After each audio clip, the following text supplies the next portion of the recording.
and welcome back to another video. In this video, I'm going to be showing you how to achieve super clean mutes in your funk bass playing. In order to follow along with this, your strumming already is going to need to be at a very good level. What most people particularly struggle with on this side of playing is the mutes, which is what I'm going to be targeting in this lesson. So that demonstration at the beginning basically revolved around a B-7 chord here with my thumb on the top, and I'm barring the D, G and B strings. And then I fill that out with a couple triads, nice and simple. And then sometimes I'd add that little finger, just adding some extensions here. Maybe I'd add the 9, these kinds of things, and a bunch of pentatonic notes in the middle as well. You know, all of that sort of stuff. But before we do anything too technical, we're going to take this simple triad shape here on the 7th fret of the D, G and B, and we're going to talk about the technique behind this concept. So the key is actually predominantly in the left hand. The right hand is just continually doing its thing over here. We're not really muting too much with this because we need to be incredibly flexible with that wrist in order to play some of the faster and more technical strumming patterns and sequences. So the trick with the left hand is when you have this triad, you're going to use the other fingers to mute the other strings. Now naturally already you can hopefully mute the A string with the tip of your first finger. That should be totally natural. And I opt to use the second finger here to mute the top 2 strings as well as a backup, especially that E at the top. Or you can use your thumb depending on what you're kind of doing. There's a few options there, but whatever you choose to use, make sure that you're muting those unwanted strings so that you can give it a good strum and only those intended notes pop through. So I've also got a bit of curvature in my finger here to mute that bottom string. If I use my third finger on this one here, of course, once again, I'm muting the string above and using my thumb over here. I could also use my fingers. Whatever's clever, whatever's the easiest and most natural to you. But as I said, this is a very, very important part of this in itself, because without that, your playing is going to sound incredibly messy. That sounds horrible, so we need to control this. Now, when you're not intending to have any notes sound through, you're going to want to relax your entire hand or your thumb or whatever's on there entirely so you get that muted sound, okay? And then when you do want the notes to come through, you're just going to squeeze real quickly. Okay, it's a very small movement, and this is what you want. So you see it's very staccato. As soon as I attack those strings there, I squeeze for a very brief moment and then relax to cut the sound out. Now something else that you can perhaps try is to sound the downs and mute the ups. So you'd have, that's a good start, it's something that you can play with. Again, you can do this with single notes as well. And you can see, especially with the single notes, there's barely any movement. I'm using these other fingers to mute the other strings, and I'm just squeezing very slightly with that first finger and lifting with the others when I want that note to sound. So it's all about string control. So there's a few things that you can perhaps try. You could go or reverse it.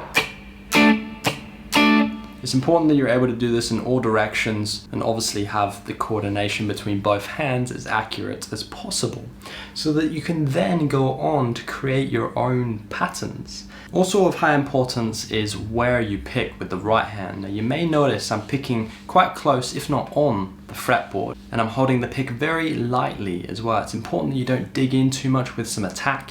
You want the pick to really glide over the tops of the strings, which is actually why I bring it forward, because it's a bit easier to do that because you physically can't dig deep because the fretboard's in the way. Versus over here, it's quite easy to get caught on the strings. So when playing this kind of style, I definitely bring that wrist forward and I'm playing up here, keeping everything super flexible. So here's a couple things that you can try.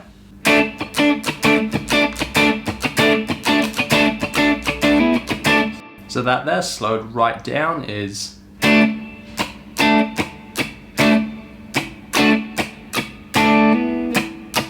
and that just repeats.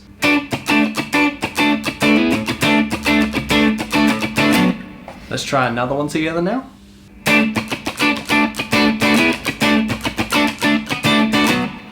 There's another idea, once again played slowly.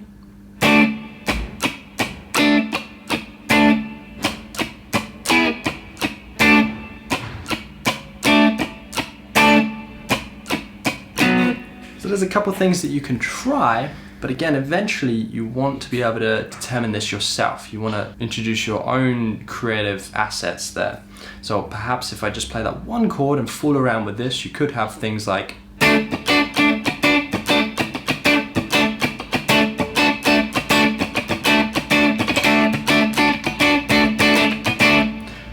there's all sorts of combinations that you can introduce. And you may have noticed in the middle there was something particularly cool, and that was where I introduced the triplet. So rather than just continually playing up and down on those 16th notes, I introduced a triplet, which sounds like this. Okay, and it's important to be able to do that both ways. So I went down, and then up. So in context,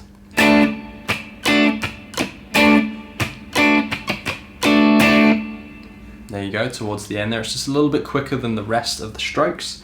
And it's also important to be able to do it the opposite way as well. So I started that with a down, 1, 2, 3, up. But you should try going up, up, and finishing on that down. Okay, it's important to be able to do both ways so that you don't trip over yourself in the middle of a strumming pattern.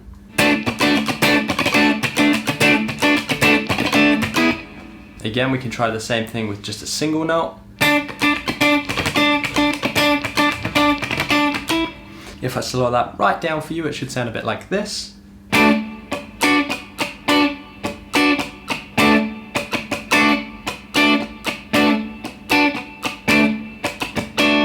That's the kind of idea behind it. And once you get comfortable packing in 3 notes right there, one after the other, we can even try 4. So you could have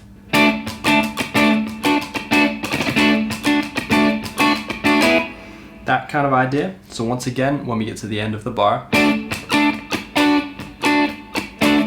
2, 3, 4. Real quick, it's a really fast movement, just takes a bit of getting used to.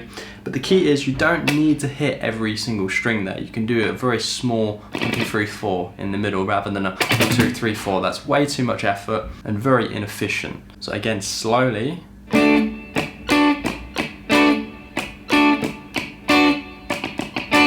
See how small my strokes are there? I'm just hitting a couple strings for efficiency. Perhaps you want to repeat that phrase over and over just to get used to that feeling. Even with the triplets though, you can go and the opposite direction.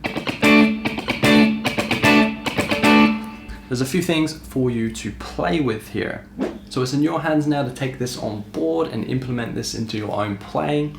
Experiment, persevere, and I promise you with a little bit of practice, you'll be a pro in no time. With this kind of technique, it's not necessarily the notes that you play that count, it's how you play them. It's best to play just a couple notes to a high level rather than try and come up with some fancy chord progression and it sounds completely messy and horrible. So I hope these tips help you develop this concept into something awesome. If you come up with anything interesting that you'd like to share, then be sure to post a video on Instagram and tag me at Darryl Syms so I can go ahead and check it out, give it a like, comment, all that cool stuff, and see what you come up with. So that's all from me today. Until next time, I will see you in the next video.